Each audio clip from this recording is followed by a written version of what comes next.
Welcome to Rashmi's रसोई। लवकरच नारळी पौर्णिमेचा सण जवळ आला आहे आणि सर्वांनाच घरी नारळी भात बनवायचा असतो, म्हणून मुद्दामच सर्वांसाठी आज मी झटपट आणि अगदी सुरेख असा नारळी भाताची रेसिपी दाखवणार आहे। त्यासाठी हा व्हिडिओ तुम्ही शेवटपर्यंत बघा आणि माझ्या चॅनलला लाईक, शेअर आणि सबस्क्राइब करा। नारळी पौर्णिमा स्पेशल नारळी भात बनवण्यासाठी आपण 1 वाटी बासमती तांदूळ घेतले आहेत। मी हे इंडिया गेट सुपर बासमती तांदूळ घेतले आहेत। 1 वाटी खवलेलं ओलं खोबरं, पाऊण वाटी गूळ घेणार आहोत।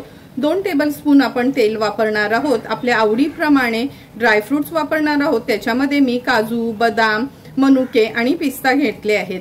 नंतर अगदी थोड्याशा दुधामध्ये केसर भिजत घातला आहे, म्हणजे आपल्या नारळी भाताला खूप सुरेख रंग येतो। फोडणीसाठी आपण दालचिनी घेतली आहे, 1 तुकडा घेतलाय, त्याचे असे मी लहानशे तुकडे करून घेतलेत। 7 ते 8 लवंगा, 2 हिरव्या वेलच्या वापरणार आहोत। नंतर अगदी पाव चमचा एवढंच मीठ वापरणार आहोत आणि चमचाभर वेलची जायफळ पूड। सर्वात आधी हे बासमती तांदूळ आहेत ना, स्वच्छ धुवून मी अर्ध्या तासासाठी असे भिजत ठेवले आहेत। लक्षात ठेवा, पुलाव, बिर्याणी किंवा नारळी भात बनवायचा असला, केसरी भात असेल तरी पण ना असे बासमती तांदूळ एक अर्ध्या तासासाठी तरी कमीत कमीत असे भिजत ठेवायचे आहेत, म्हणजे भात आपला छान मोकळा होतो। चला मग सर्वात आधी आपण हा भात शिजवून घेऊया। नारळी भातासाठी भात शिजवून घेण्याकरता मी ह्या कढईत पाणी उकळवत ठेवलं आहे। पाण्याला पण छान उकळी आली आहे। आता जे तांदूळ आपण भिजत ठेवलेले ना, त्यातलं पाणी मी काढून घेतलं आहे। लक्षात ठेवा, जर भात अगदी मोकळा हवा असेल तर गार पाण्यामध्ये शिजवायचं नाही, असं पाणी उकळून घ्यायचं आणि नंतरच त्याच्यात शिजवायचं आहे। आता आपण ह्याच्यामध्ये लवंग, दालचिनी आणि 2 हिरव्या वेलच्या घालणार आहोत। पाव चमच्यापेक्षा पण कमी असं आपण हे मीठ घेतलं आहे, कारण का जरी आपण कोणताही गोडाचा पदार्थ करत असलो तरी किंचित मीठ घातलं का त्या पदार्थाची चव आणखीन वाढते। व्यवस्थित मिक्स करून घेते आणि एक उकळी काढून घेऊया। तुम्ही बघू शकता भाताला छान उकळी आली आहे। आता ह्याच्यामध्ये आपण चमचाभर तूप घालणार आहोत। भाताला उकळी आली आणि त्याच्यात चमचाभर तूप घातलं ना का आपला भात छान मोकळा मोकळा तयार होतो। आता ह्या भाताला आपण पूर्ण नरम होईपर्यंत शिजवायचं नाही, पाऊण हिस्सा भाताचा आपण शिजवून घेणार आहोत।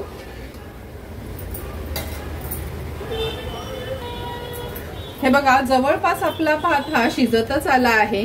कसा लांब लचक झाला आहे हे बघा, हाताने तुटतोय, पण पूर्ण ह्याला शिजवून पण नाही घ्यायचा। आता गॅसची फ्लेम स्विच ऑफ करूया आणि ही अशी चाळणी घेतली, खाली मी हा बोल ठेवला आहे। आता हे पूर्ण भात आपण आहे ना असं काढून घेणार आहोत। पाणी पूर्णपणे आपल्याला निथळून घ्यायचंय।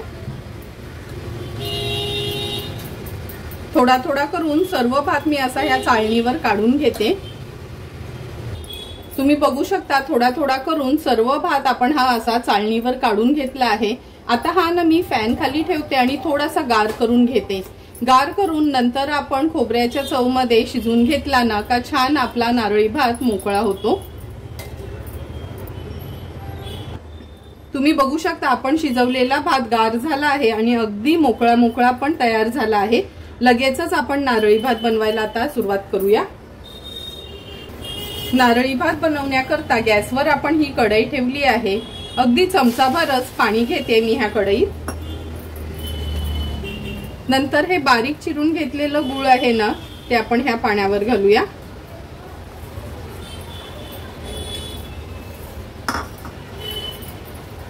गूळ थोडंसं मेल्ट करून घ्यायचे।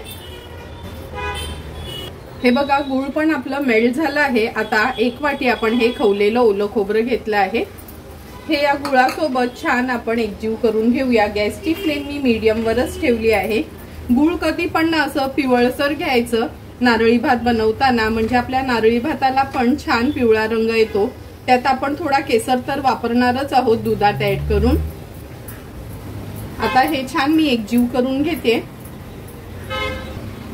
गूळ आणि खोबरं छान एकजीव करून घेतलं आहे। आता मी ह्याच्यामध्ये ड्रायफ्रुट्स ऍड करते। थोडेसे ड्रायफ्रुट्स वर गार्निशिंग साठी ठेवते।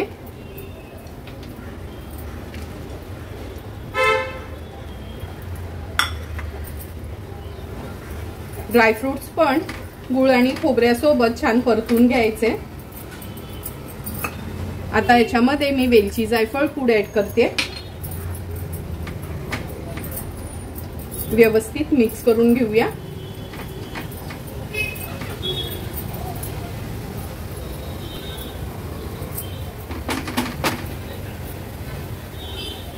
मिक्स करून झालं की हा शिजवलेला भात आहे ना, हा आपण ह्याच्यात ऍड करणार आहोत।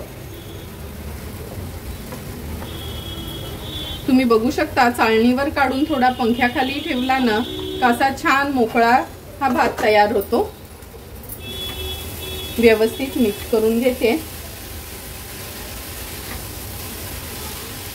मिक्स करतानाच ह्याला एक सुरेख रंग यावा म्हणून हे बघा, आपण जो केसर दुधामध्ये भिजत ठेवला होता तो ऍड करूया।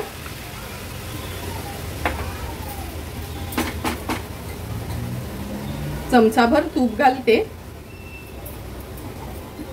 आता व्यवस्थित आपण हा भात नारळाची चव बनवली आहे त्याच्यामध्ये परतून घेऊया, म्हणजे भात आणि नारळ आणि गूळ छान एकजीव होईल। गॅसची फ्लेम मीडियम वरच ठेवली आहे।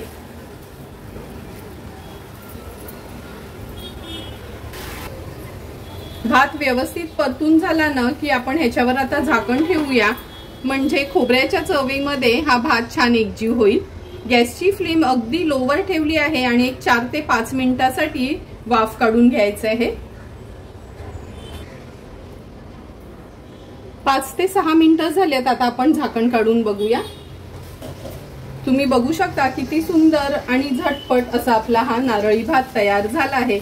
अगदी मोकळा मोकळा आणि चविष्ट असा आपला हा नारळी भात तयार आहे। तयार झालेला नारळी भात आता मी सर्विंग प्लेट मध्ये सर्व करून घेते।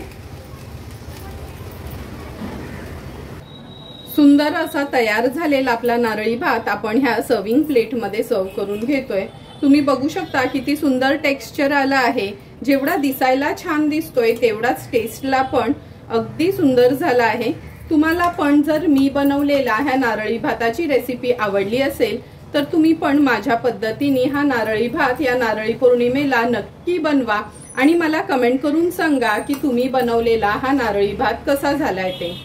जर तुम्हाला मी बनवलेल्या ह्या नारळी भाताचा व्हिडिओ आवडला असेल तर नक्की माझ्या चॅनलला तुम्ही लाईक, शेअर अँड सबस्क्राईब करा। Thank you for watching my video.